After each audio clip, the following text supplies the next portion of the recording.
Good evening, good afternoon, good wherever the hell you are. This is Comic Book News Radio. That's right, ladies and gentlemen. So today, we've got a whole bunch of different shit that we're going to be talking about. And of course, there's the echo. Oh, God, I always forget the damn echo. How's everybody doing this wonderful, what is it, Monday? Yeah, it's Monday, right? Monday. Kind of a 4th of July week. Not big on 4th of July in my family, believe it or not. Not the biggest 4th of Julyers. We buy a few fireworks and that's about it. It's a big holiday for certain other people, not for us, which is kind of surprising considering that my old man is military. So you would think we'd celebrate it a lot more, but we don't. So today we're going to be talking about a few different things. We're going to keep this kind of tight and just a few news stories that I picked out that I found kind of interesting that I wanted to go over with some of you guys and kind of think about how to do this. I'm testing the waters for content and for things that you guys like, maybe like a weekly thing. I used to do this with Jess. However, now we're doing the Wednesday show over on Omni Bros Live, so we'll see how this goes. But yeah, hope everybody is doing super well. It's kind of like a little pre-show waiting for people to pop in a little bit more. And we'll begin in a little bit. Jesse, say what? What is up, my dude? How is everything? Kicking things off, this was something that I found pretty interesting. The United States government has approved the Disney and Fox sale. That's right. We are getting the friggin' Fantastic Four. We are finally getting Fantastic Four to the Marvel Universe. I'm super excited about this. I cannot wait to see what they do with the Fantastic Four in terms of the MCU. However, what this also means is that Disney gets a lot of other stuff too. They get the Simpsons, they get the Alien, they get a Predator franchise, they get all that cool stuff. They get a lot of stuff out of this deal. And it kind of is interesting because here in Florida, the hottest place on earth, or as they like to call it in hell, Satan's butt crack. Here in Florida, we have Universal Studios and Islands of Adventure. And Islands of Adventure has Marvel Superhero Island. And Marvel Superhero Island is, of course, Marvel. Disney owns Marvel. They also have, at Universal Studios, guess what? The Simpsons land. And Simpsons is now a Disney property as well. So it's kind of interesting seeing that Disney is slowly eating up at Universal Studios stuff. But the thing is that Universal Studios has Harry Potter, and they just keep expanding and putting Harry Potter shit throughout the park. Pretty soon Universal Studios is just going to be Harry Potter land. That's all it's going to be. Which, by the way, if you've never been there, pretty impressive park. But the U.S. government has approved the Disney Fox sale on one condition. There is one condition as to how this is going to go down. The United States Department of Justice has approved the Disney bid to purchase 21st Century Fox's media assets. The approval of the sale carries one caveat. Disney must divest Fox's 22 regional sports networks. Jesus, I didn't even know they had that many. From its portfolio to comply with federal antitrust laws. Disney is already the parent company of ESPN, but some people out there didn't know that. Meaning if they were to take over Fox's local sports programming, it could constitute a monopoly on sports broadcasting in markets where Fox Sports and ESPN are direct competitors. American consumers have benefited from the head-to-head competition between Disney and Fox's cable sports programming that ultimately has prevented cable television subscription prices from raising even higher, said Assistant Attorney General McCann. Today's settlement will ensure that sports programming competition is preserved in the local market where Disney and Fox compete for cable and satellite distribution. So in order to put the caboose and to finalize everything, basically Disney has to say, no, we are not taking 20th Century Fox's sports division because it could be disastrous for a lot of people. Could be a monopoly. So, I mean, just basic economics here and there. You know, you can't have one company that's too powerful, despite the fact that Disney basically owns pretty much everything. And if you live in Orlando and Kissimmee area, I'm pretty sure Disney owns you. Hell, they own me. I got the tattoo on my back the other day to symbolize that I am Disney's little bitch. Wait, so does that mean there will be no more Marvel and Simpsons at Universal? No, that doesn't mean that. Hold on one second. Let me get the phone.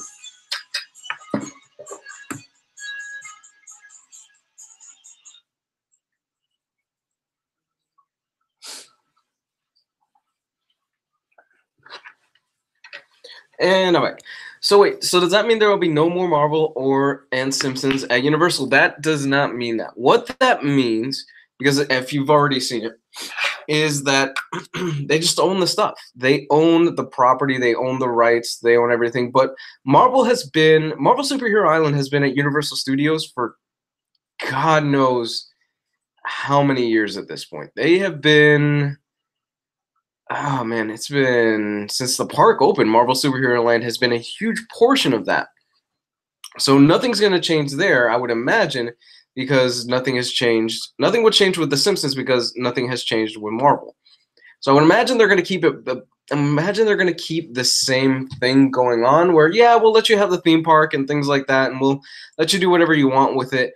What's interesting though is that if you look at the Universal Studios area, they've maintained the Islands of Adventure portion. They have pretty much maintained everything up to, they've been just very, very picky with everything. You know, they have the Dr. Seuss land that's really well put together. They have the Jurassic Park land that's really well put together. The only thing they've kind of let go and let kind of run down and become dated is the Marvel stuff. A lot of the designs are from the 90s. A lot of it looks really dated. Yeah, they just redid the Incredible Hulk, but for the most part, a lot of that stuff just does not look that good anymore. And it's not as impressive as it used to be.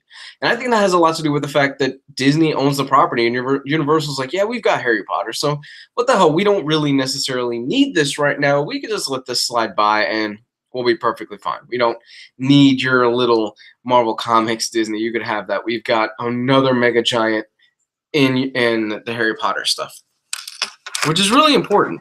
Okay, just making sure, because when you said Harry Potter, Universal will probably expand. Almost had a hard. They are always expanding that stuff. They have been since they first opened that park there. They just keep planning and building and expanding, and they just keep moving new things around into that park. And it's actually really cool what they do with it. I love the Harry Potter stuff, and I'm not a big Harry Potter fan, but it's just such a cool experience to actually walk down Diagon Alley and to walk down those iconic places in the movie. But yeah, so seems like it's a go, and it seems like we will definitely be getting our Fantastic Four in the MCU.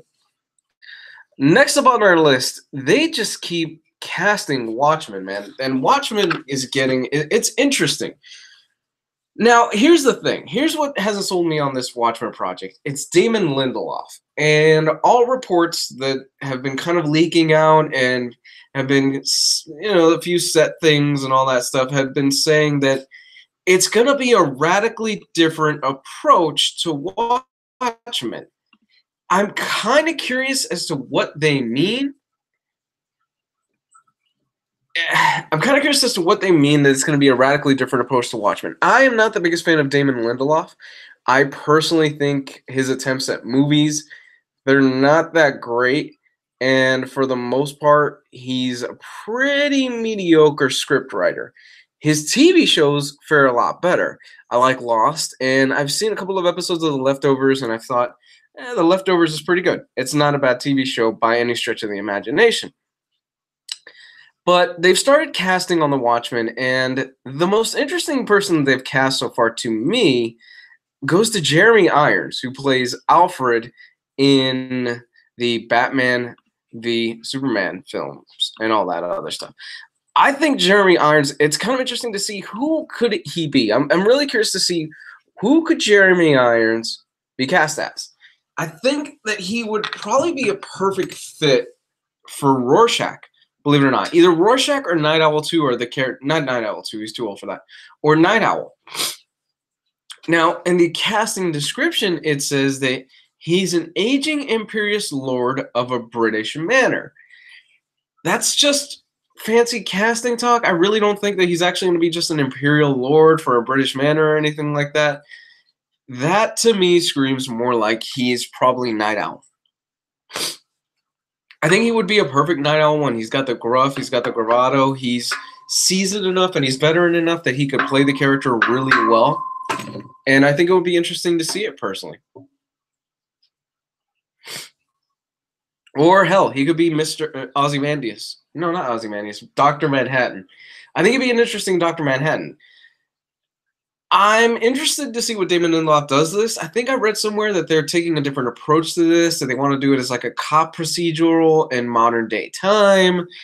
If that's the case, where it's a police procedural in a modern day setting, it seems like they're going to be focusing a lot on the murder of the comedian.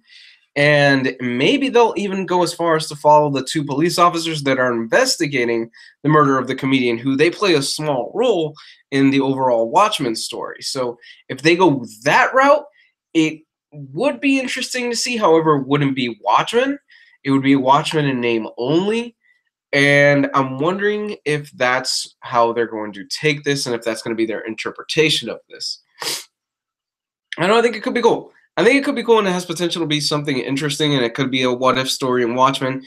I am not one of those purists that think Watchmen is untouchable, that think, oh, you can't do anything with it because it's this holy text, it's this holy grail. How dare you do something with Watchmen or change things around? I think Watchmen could use a bit of a facelift. I think it could be a book that, not necessarily a facelift. It could be a book that they could do so many different things with it. It's such a wonderful universe. I liked some of the before Watchmen stuff. I thought the Darwin Cook stuff was the strongest of the before Watchmen material, and followed by the Silk Spectre stuff. I heard the Ozymandias stuff wasn't bad. I heard the Rorschach stuff was it was okay. And I heard the rest of it was pretty much miss. You could not read it and you'd be perfectly fine. That's kind of my 2 cents on that. I have my fingers crossed that Lindelof doesn't drop the ball on this. I know it's asking a lot from the guy that did that did Prometheus and that did, Lost, where he dropped the ball on the ending. Although I have since gone back and watched Lost, and I don't mind the ending as much as I did. I don't know. We'll see. Rounding out the cast, you have Regina King, who I'm kind of curious if they're going to recast some white characters and make them black, because that's kind of been the thing lately that's been going on in Hollywood. They've done it before. We'll see what happens. If they do, I could kind of see Regina King playing maybe an older Silk Spectre, a Silk Spectre 1, but not a Silk Spectre 2. So we'll see how that plays out. Who else do they got? Don Johnson from Miami Vice, Tim Blake, basically a lot of kind of unknowns. And Lou Gossett Jr. So they've got a few casting choices going on right now. So we'll see how that turns out. I've got my fingers crossed. I hope they don't drop the ball on this and they don't screw this up. They don't screw this up royally. Kind of bouncing back on the DC train, I am super excited for the DC Universe stuff. I am very, very hopeful that whatever it is that they do with this, that they'll pull it off. I know that we've seen some set pics of Titans, DC's Teen Titans TV show, and what they did with Starfire is, can I just go in and say it? She looks like a lady of the night. She looks like a prostitute in that picture. It looks really, really bad. It looks really terrible, that photo that they showed. They've gone on record as saying, well, it's out of context. She's really cold in that picture. She's behind the scenes. You don't have any special effects or anything like that in place. So we'll see what happens, but that doesn't look like Starfire at all. And they have pictures of Beast Boy. That doesn't look like Beast Boy at all either.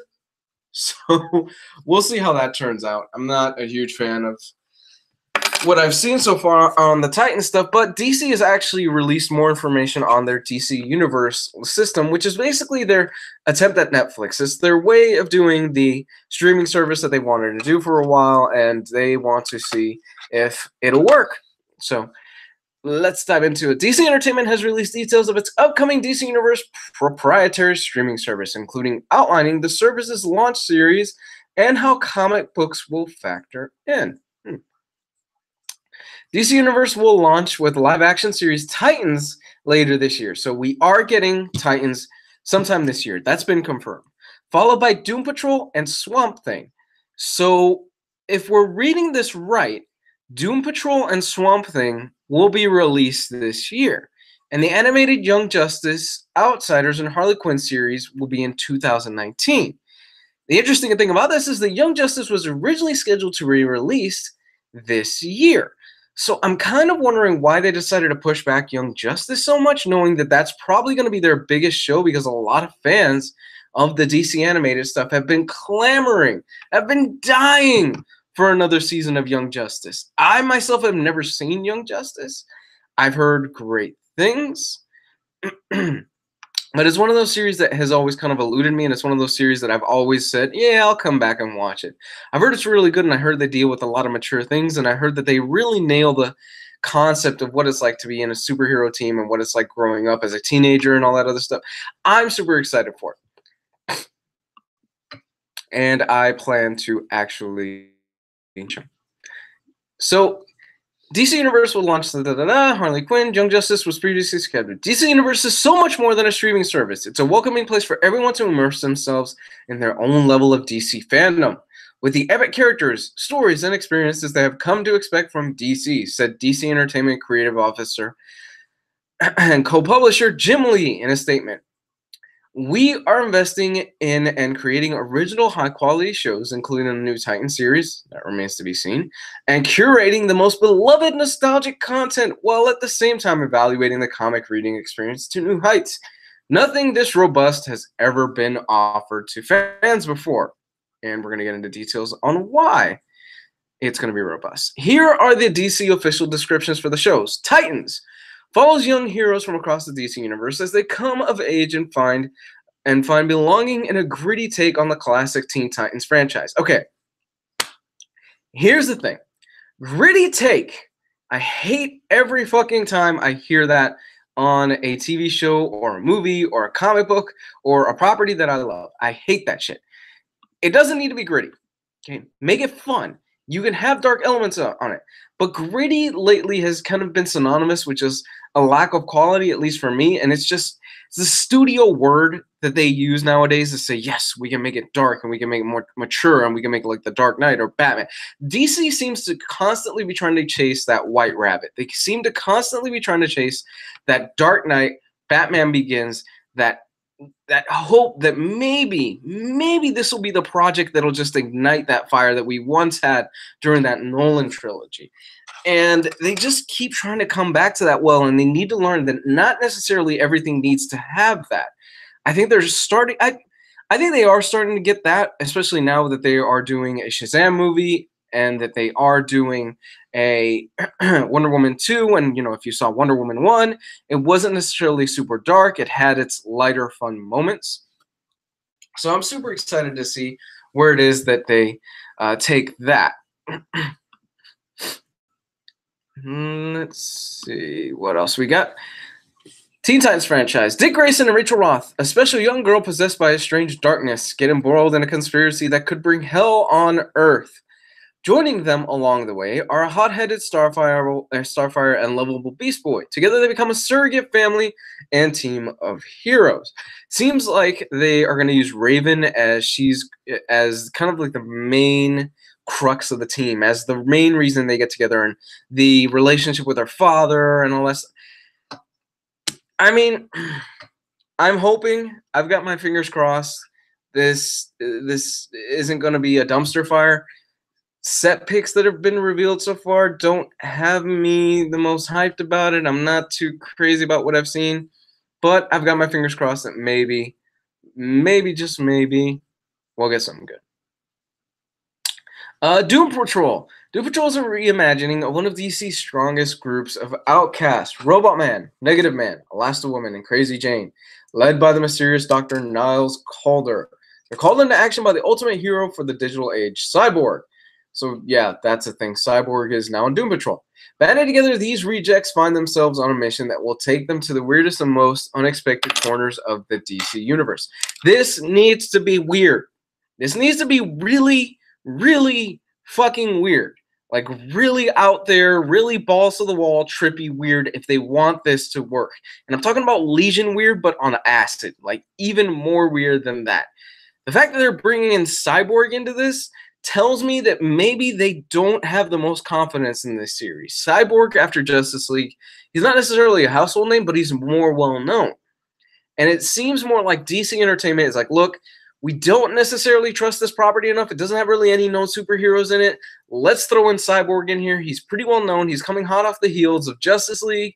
Let's stick him in there because we have somebody that they can go, oh, man, Cyborg. I know that character. I know who Cyborg is. Yeah, he was in Justice League. He was the cool robot guy. I don't have the smallest bit of faith that they'll pull this off. I don't. I really don't. I think this is going to be a dumpster fire. I mean, we don't know anything about this project yet, but I don't think they can pull this off. It has to be way too weird, and I don't think that they're going to be willing to go there. Here's the one that I personally am the most excited for out of all of them. Swamp Thing. Swamp Thing follows Abby Arcane as she investigates what seems to be a deadly swamp-borne virus in a small town in Louisiana, but soon discovers that the swamp holds mystical and terrifying secrets. When unexplainable and chilling horrors emerge from the murky marsh, no one is safe. Not really much to go off on there, to be completely honest. I think that they are focusing a bit too much on Abby on this and not enough on the relationship with Swamp Thing and his kind of Frankensteinish story.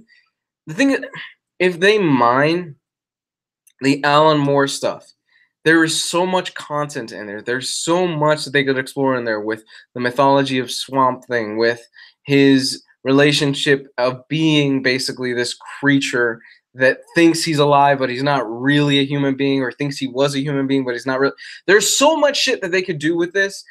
And judging, again, we have nothing to base this off of. But judging off of this small little blurb, it doesn't have much hope in me. But the fact that James Wan is doing this, James Wan, for those of you that don't know, is doing Aquaman. He did The Conjuring. He did The Conjuring 2. He's really, really big right now. I have a little bit of hope that they'll pull this off. So we will have to wait and see. Now, here's the next one that a lot of fans are just clamoring over, that they've been waiting years for. Young Justice Outsiders. Features the return of the fan favorite animated series with a huge cast of DC's most iconic young superheroes, plus brand new characters, many of whom are just discovering their unique meta powers and special abilities. Set against the backdrop of a rich, deep world that touches all corners of the DC universe, the season focuses on meta trafficking and an intergalactic arms race for control of these superpowered youths. I mean, I've never seen Young Justice, but this sounds like an interesting premise. This sounds, out of all the premises that I've listed so far, the one that I'm kind of the most intrigued by and the most hooked by. I think I will definitely be catching this one. And of course, because DC cannot scratch their ass without putting something out there involving Harley Quinn, they are doing the Harley Quinn TV show on their streaming service. They have to. It's one of those things where Harley Quinn is so big right now, they absolutely fucking have to do Harley Quinn. Harley Quinn follows Harley's adventures after she breaks up with the Joker and strikes out on her own in this new adult animated comedy, so it's animated. With all the Poison Ivy and a ragtag crew of DC cast-offs, Harley tries to earn a seat at the biggest table in villainy, the Legion of Doom. I like this. It's a really interesting premise, and it's really cool. It follows the comic series where there was a series, it's been a while, way back in the day, where Harley Quinn and Poison Ivy, they strike off on their own, and it just follows their misadventures. I think this could be a lot of fun. I think this could be a huge, huge selling point for DC Comics. And I think for this streaming service, this is probably the one they're going to be banking a lot on the Harley Quinn stuff. The other stuff, they'll probably just throw it out there and see what sticks, but I really think they are putting a lot of their money on this Harley Quinn animated series. And I hope it does well, because I like Harley Quinn. Here's something else. DC Universe will also include a curated selection of thousands of comic books, including titles related to the service streaming show, which will rotate in selection. This seems like it's going to be their solution to the Marvel Unlimited plan, only in a smaller scale. And I like this. I just wish that it wasn't just a... Hold on.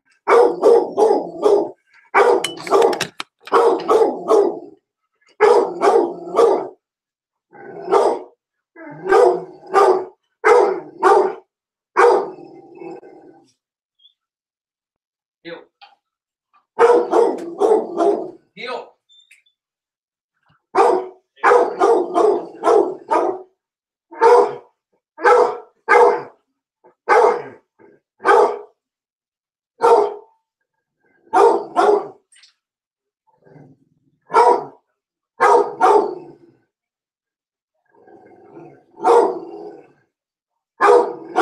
Thank you.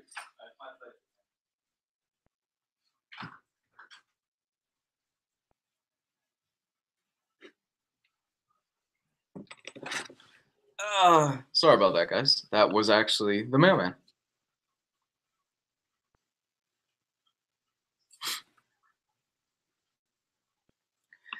Hello, hello. Okay.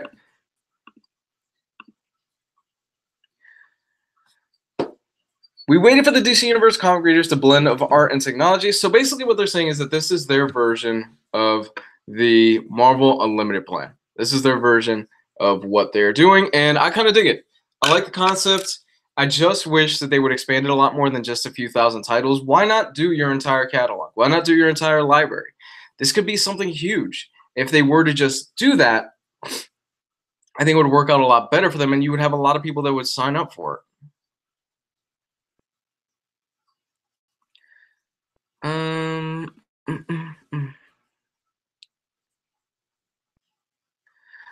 So we wanted the DC Universe comic readers to be a blend of art and technology that would further enhance fans' experience of the live-action and animated programming on the DC Universe, said DC Comics co-publisher Dan DiDio.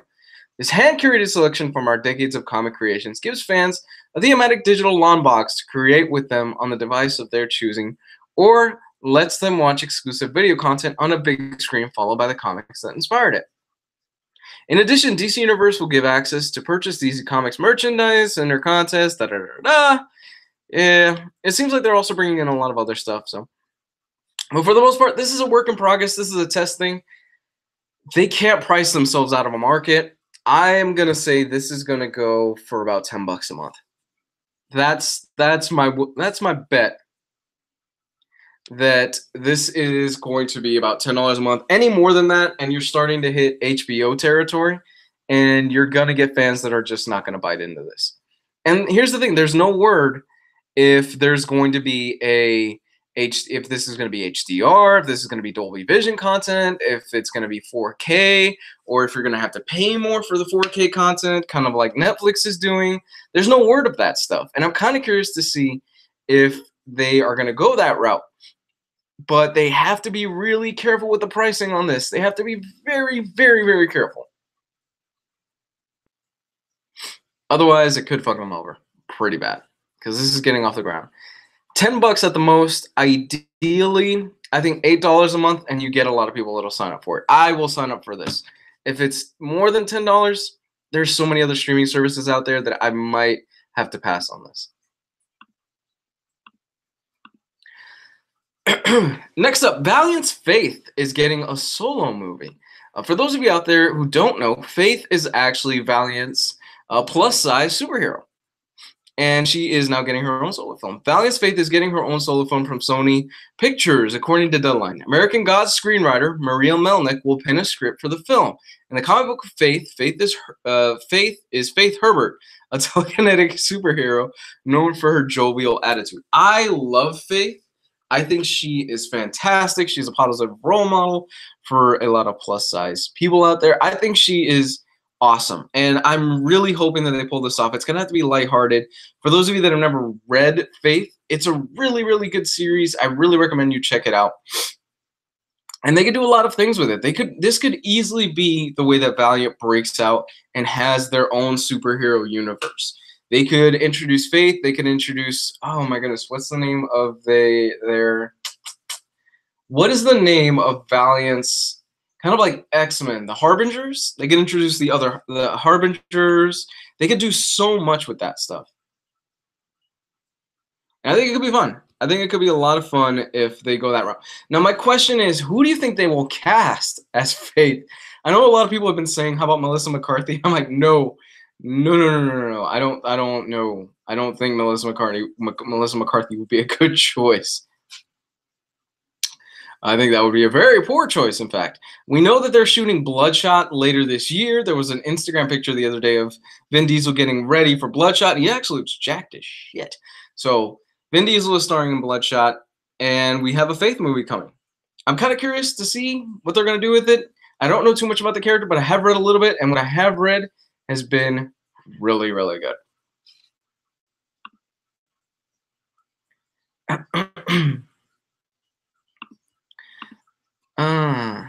Rebel Wilson, Roseanne.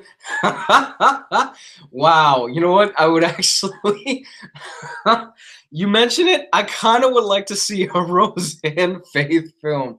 I think that would be actually kind of funny. Oh my god.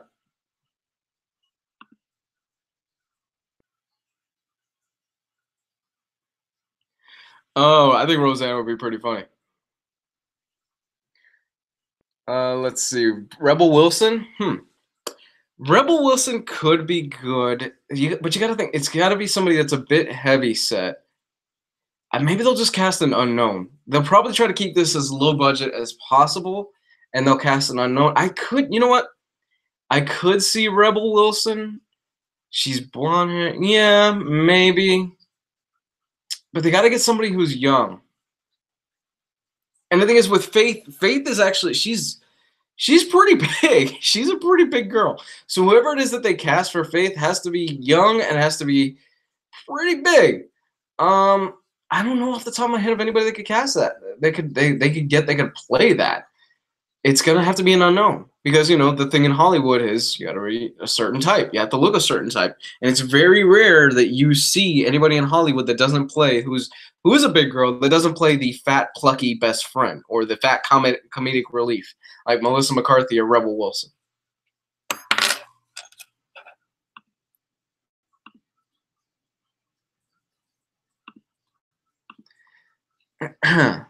And in kind of the last bit of news, Joss Whedon's Firefly franchise has a new home.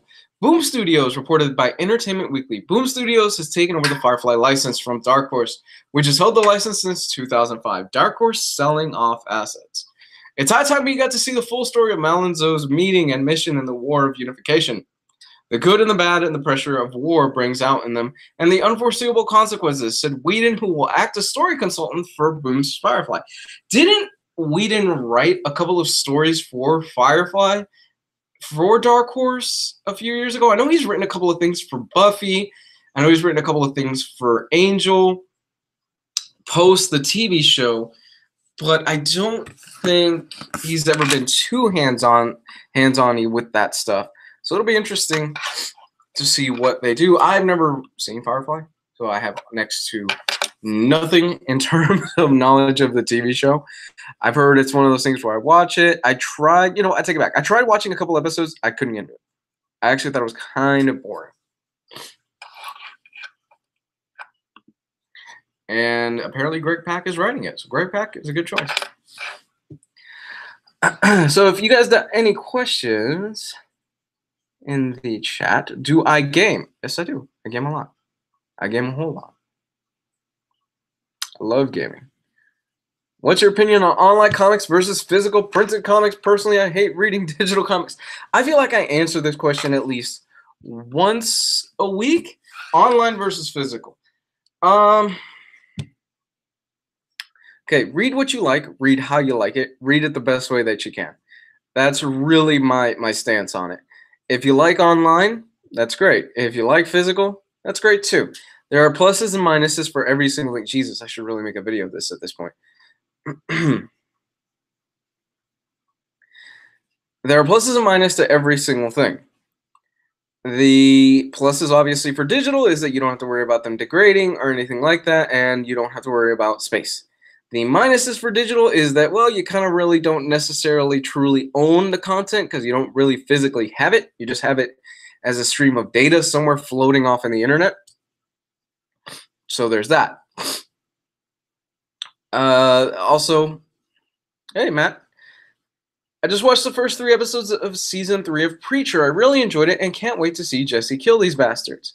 So somebody in the chat tell me, do they for season 3 of Preacher, are they bastards? I need to know that. Are they bastards? Because in the book, they're some fucking asshole. There's some really huge assholes in the book, man. They are monsters in the book. And the small bit of teaser footage and a small bit of trailers that we've seen, I'm like, Jody doesn't seem like he's really that bad of a guy so far.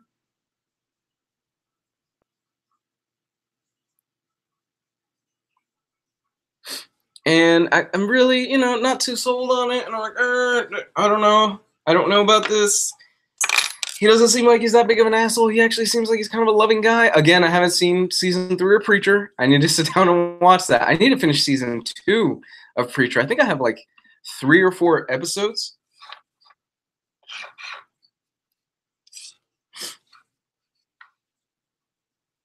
Hey, yo. Planning to absolute Preacher and Sandman Omnibus. Absolutely, you need them. So is Jody that big of a bastard? That's what I need to know. Hey man, jumping in midway, but I recently saw your video about top 5 graphic novels, and I'm working to add it to my collection. Finished Why the Last Man. It was amazing. Just got Day Tripper Deluxe. Dude, oh, I'm so happy.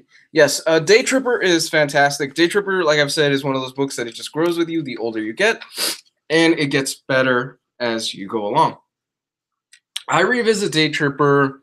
The last time I revisited Day Tripper was probably 2 or 3 years ago for a review, and it was more relevant to me then than when it was when I first read it. So I'm kind of excited because I plan to revisit Day Tripper once I'm 30. I'm 28 right now, and I want to see how that affects me even more once I hit my 30s. Because it really is one of those series that the older you get, the more it sticks with you and the more relevant it becomes. The more life experience you have, the more that it sticks with you and the more that it becomes. Oh, I'm absolutely... Look, I'm not a physical collector much anymore, but they announced a Day Tripper Absolute Edition, and I'm 110% going to be picking that up day one. Just to see that gorgeous art in an oversized format, oh my goodness. I can't wait. What's my favorite Hellboy arc? My favorite Hellboy arc would most assuredly be the Wild Hunt. Love the Wild Hunt. The Wild Hunt is badass, and it feels like it's the culmination of what Mike Mignola was building to for years. The Wild Hunt is everything that came before it that leads into the Wild Hunt, which leads into the Fury, which leads into the finale of that of Hellboy proper.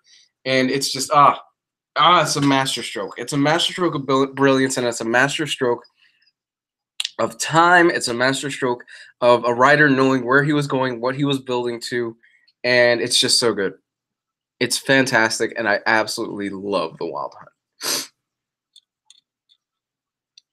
Did I make a video already of digital versus physical? Well, I might need to do another one. I keep getting asked the same question of what do I think about digital and physical?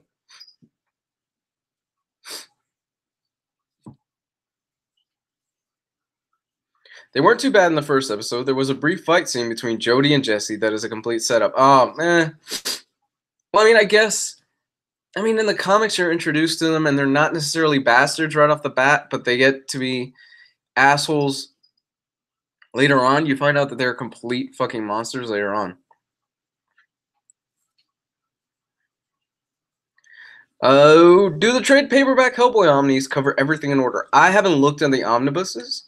I believe it does. Matt Miranda in the chat is saying yes, it does. So there you go. So take his word on it. He's done more research on that particular book than I have. I just have my reading order and the way that I prefer to read the series, and I've shared that video. I don't know if you talked about Sandman Universe number 1. I haven't. I haven't read Sandman Universe number 1. Okay, so actually, I'm kind of curious. If you're watching this video later on, or if you're watching the live stream right now, tomorrow is the famous wedding. Is it tomorrow? What's today? Monday? Wednesday is the famous wedding. The Batman and Selena Kyle wedding. Will they get married? What do you guys think? Is it going to happen? Is it going to go down? Or will it be just something's going to happen and it's going to stop the marriage? Or Bruce Wayne was dreaming? Or he's like tripping on acid? Or he's been injected with weapons-grade crystal meth and the whole thing was a giant hallucination? What do you guys think? Will they be married? Let me know in the chat. I'm really curious about this. I personally think they're not going to get married. And I saw a poll earlier today that's saying, nah, that almost 100% everybody says that it's not going to happen. I think it'd be cool. I would like to see it, and I would like for this to stick and at least last more than a handful of issues. But I don't think it's going to happen. Did Bruce sign a prenup? I don't know. That's a very good question. I mean, I hope he signed a bat prenup. I really do. Because if not, she's going to clean him out of his money.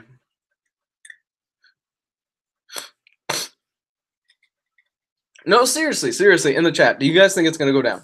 Do you think she's actually, admittingly, I'm like, how many episodes behind him? How many episodes, geez? How many issues behind? I'm like 3 or 4 issues behind. I think I stopped at 45. And I'm going to catch up this week, and then I'm going to read the wedding issue. Because everybody can't shut up about it, and everybody's super excited about it.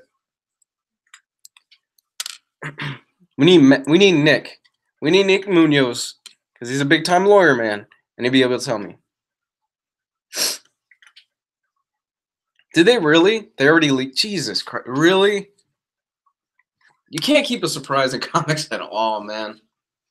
Well, I'm not gonna spoil it for myself. I actually want to go into it not knowing. Okay, so better question. For those of you that haven't been spoiled, do you think that they're actually going to get married? Jeez.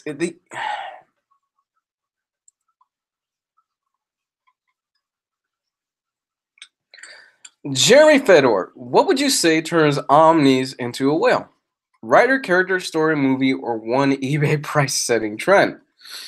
There's so many different factors, man.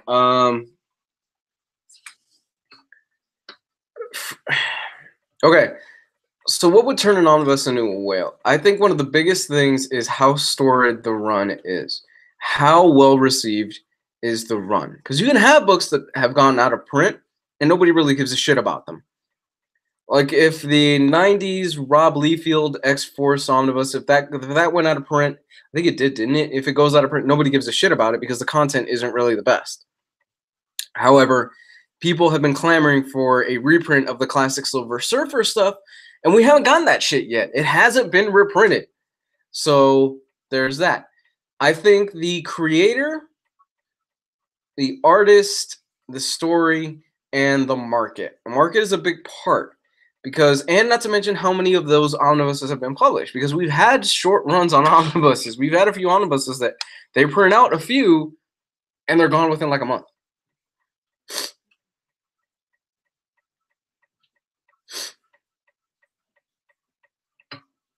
So I think that has a lot to do with it. You can never, you know, okay, like Annihilation, that was one that we knew when it came out that was going to fly off the shelves really quick because that was a run that it hadn't been, that the trades that were collected were out of print for a long time, like a really, really fucking long time.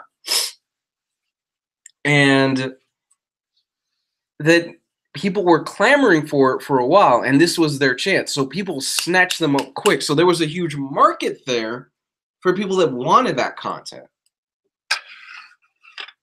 Yeah, but Matt, some of those trades and some of those hardcovers from the Hickman stuff, that was out of print. Some of that stuff was gone. Like you had to really search. So that makes sense why those omnibuses will go out of print. Plus, on top of that, the Hickman Omnibus Volume 1, that had the Infinity event. Nick! Hey, Nick. Okay, quick question. Since you're a big-time lawyer, man, what are the laws in Gotham City regarding divorce? We're talking the Batman wedding, and somebody said, did Bruce sign a prenup? Now, we're just curious, since you're the lawyer that we know, you're the big-time lawyer, man, that we know, who drives a Bentley into work every day and all that good stuff. What are the laws involving the prenup in Gotham City? Is Selina Kyle going to clean them out? And are they going to get married? The Hickman Avengers Omnis, it went super quick. Kind of bouncing back. But Infinity was, it had the name like Avengers Infinity War. Everybody was like, oh shit, Infinity's in this. I want to read this before I actually go and watch the movie, so pick that up. Is Gotham community property? I'm not entirely sure. You should probably look that up. Anybody in the chat want to help Nick out on the research?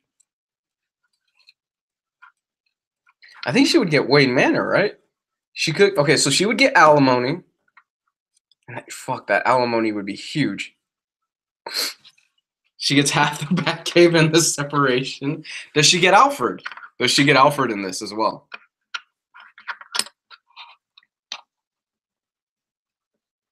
So she would get half the Batcave. She would get half the Batmobiles. God, that alimony would be a bitch. I think, yeah. Come on. Of course, Bruce would make her sign a prenup. Hell yes. Wouldn't you? If you were Batman, wouldn't you make her sign a prenup? See, but visitation from Damian. See, but here's the thing. Damian is Bruce's legal child, and he's not Selina Kyle's legal child. So Bruce would be in charge of Damian, wouldn't he? I know next to shit about divorce laws.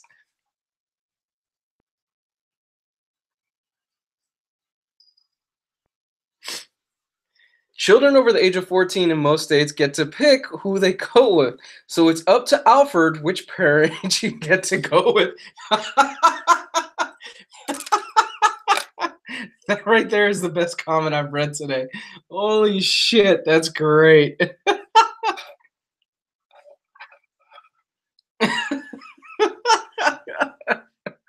You know what? I could totally see Alfred just leaving Bruce. Okay, so she'd get the Batmobile, half the Batmobiles. Shit, she would take the big penny. She would totally take the big penny out of Bruce's Batcave. She would have to get that and that. Let's see.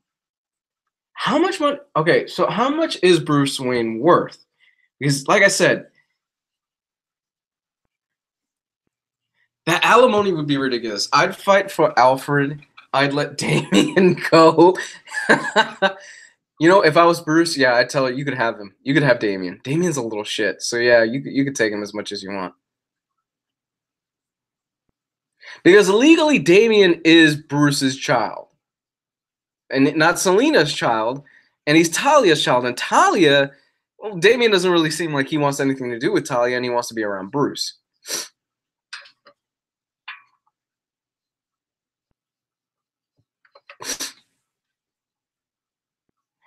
They would both be, you know what? The court would see them as totally unfit parents, every single one of them. It would be funny if Dick Grayson pretended to be Batwoman to get Catwoman to sign the prenup. That would be great. That would be really good. Nice little callback. So it's obviously be both to be unfit parents. You know what? If they went to court, the court would look at both of them and go, you both are unfit parents. We're going to stick this little kid in a foster home. Or it could be one of those cases where it's kind of weird. Well, Alfred could take custody of the kid and Bruce just lives in the house with them. Could be one of those things. They could do that, right? Alfred could technically take custody of Damian if Bruce signs it over, and Bruce lives with them.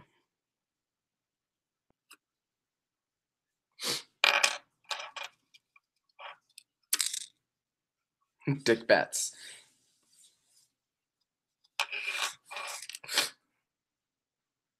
So criminal or billionaire? Let's go billionaire. Let's go. Yeah, let's go billionaire right now.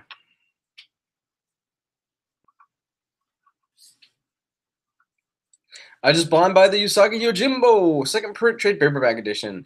This is where I start and where to go after. I've never read Usagi.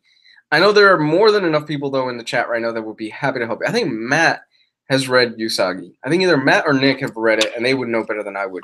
I've always wanted to get into the character, but I've never actually done anything to actually dive into it. And you have to excuse me for my sniffling. I've got allergies today, and they're killing me right now.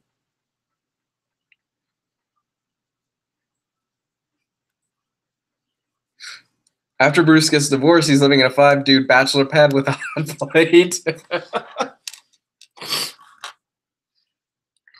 Yeah, he would live after he's divorced and after Catwoman cleans him out. He would live with Nightwing. Oh man, we're actually developing a fucking sitcom series, aren't we? We are developing a multi-camera sitcom series out of this shit with a laugh track.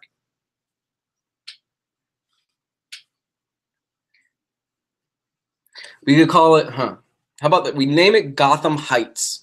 And it like they are all living under the roof in like this Gotham Heights apart. The building is called Gotham Heights, and they are all living inside of this apartment building, like this 3-bedroom apartment, and hilarity ensues. Okay, so you've got. Oh man, this actually we are onto something. Okay, you've got Bruce, who's the crotchety, grumpy old man. You've got Jason Todd, who's the rebel, the bad boy, the one that always kind of breaks the laws and gets them in trouble, but he's always kind of seeking redemption, and he's always trying to do the right thing. And eventually, in the series finale, he ends up being the happiest, and he cleans up his life and all this other stuff.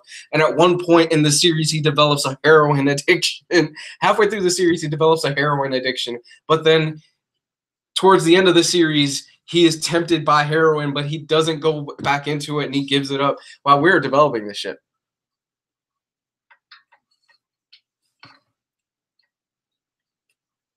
Okay, so you've got that. Then you have to have a straight man. So you could have Dick Grayson. He would be the straight man in that home.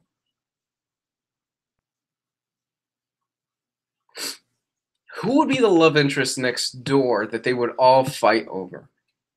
Let's see. It would be Barbara. It would be Barbara Gordon. She would be the love interest next door that they would all fight over. The Joker is the Kramer neighbor character. I could see that.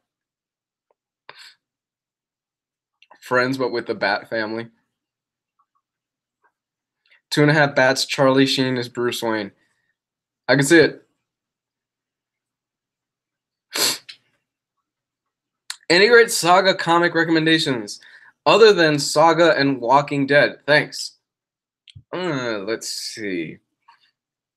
Lazarus is the best thing being printed out right now. But if you're looking for something along those lines, Fables is good. Fables will probably scratch that itch a little bit. It's basically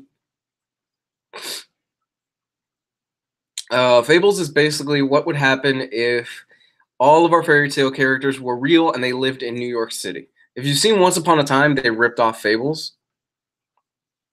So Fables is really good. Fables is Vertigo, not Image. I think you would enjoy that. Deadly Class. Deadly Class is fantastic. But Deadly Class has been kicking ass for the past, since it got published, for like 35 issues right now. Deadly Class has been fucking badass. I love Deadly Class. They're getting a sci-fi TV show that's being headed by the Russo brothers, and that is very promising.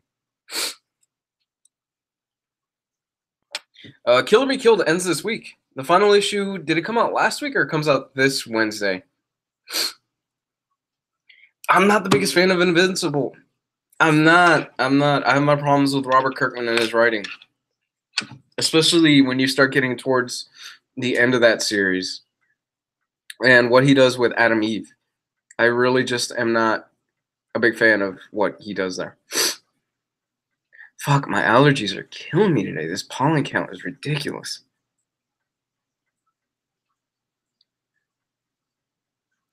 Any thoughts on the news of the Watchmen show? Dude, I covered that earlier on today.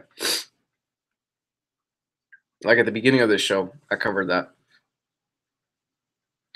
And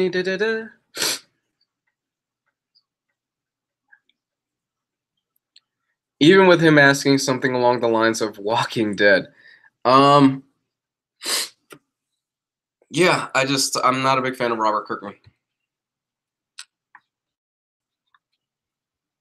I'm going to sneeze in a second, so hold on, I'm going to cut the mic off.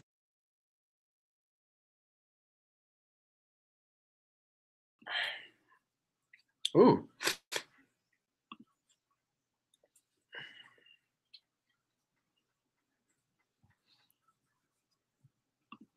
Ah, no.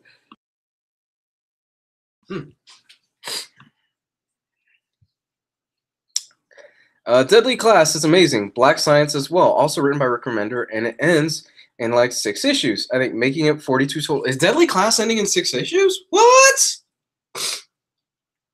Really? Really? No. I thought he was going to go until they graduate. There seems like there's so much story to tell.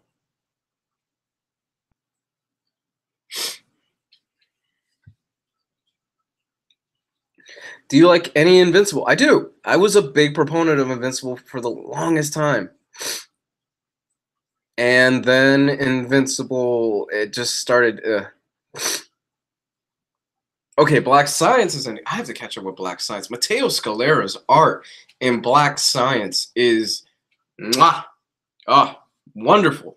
Beautiful, beautiful stuff, man.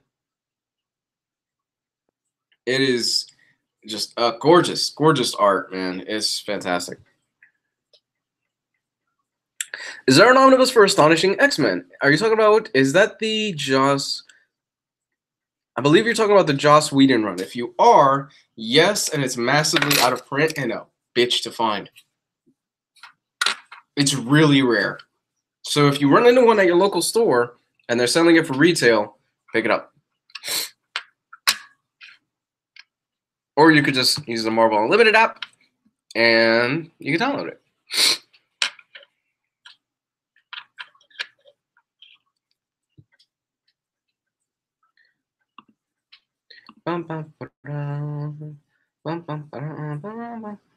So the U.S.'s favorite female superheroes, a state-by-state breakdown. Oh, this was pretty cool.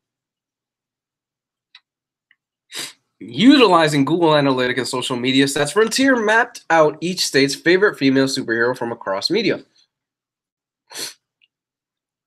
Frontier is quick to point out that they disqualify characters like Catwoman, Harley Quinn, and Poison Ivy, who have waffled between being heroes and villains. Here's the map followed. So for the state of Florida, we have Jean Grey. Really? Jean Grey for the state of Florida, huh? Texas, they have Black Canary.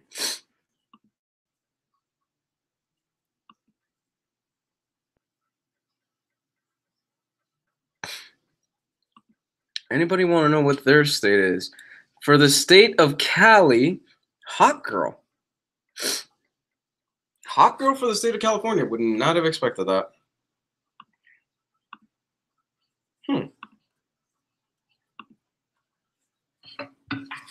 Nick found one at a shop in LA for cover. He sold it to me like a good friend. Oh, that's so sweet. Yeah, that's a hard to find book, man. All right, so I am dying right now. I'm going to go take a Zyrtec or Benadryl or something, and I'm going to deal with my allergies. I'll help you out. Oklahoma, let's see. Where's this damn map? Hold on, I had it just now. Here we go.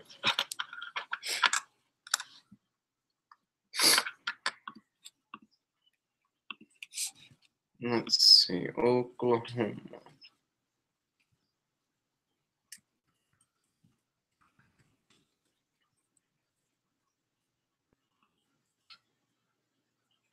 Where the hell is it?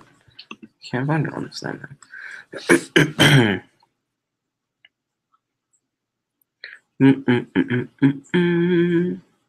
Or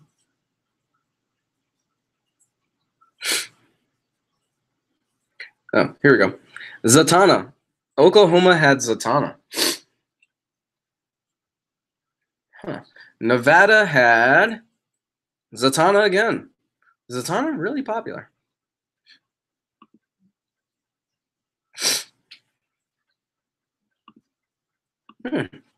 Pretty interesting seeing these. Where was Gamora? Gamora took a lot of Gamora in Kentucky. No, Supergirl's in Kentucky. That makes sense.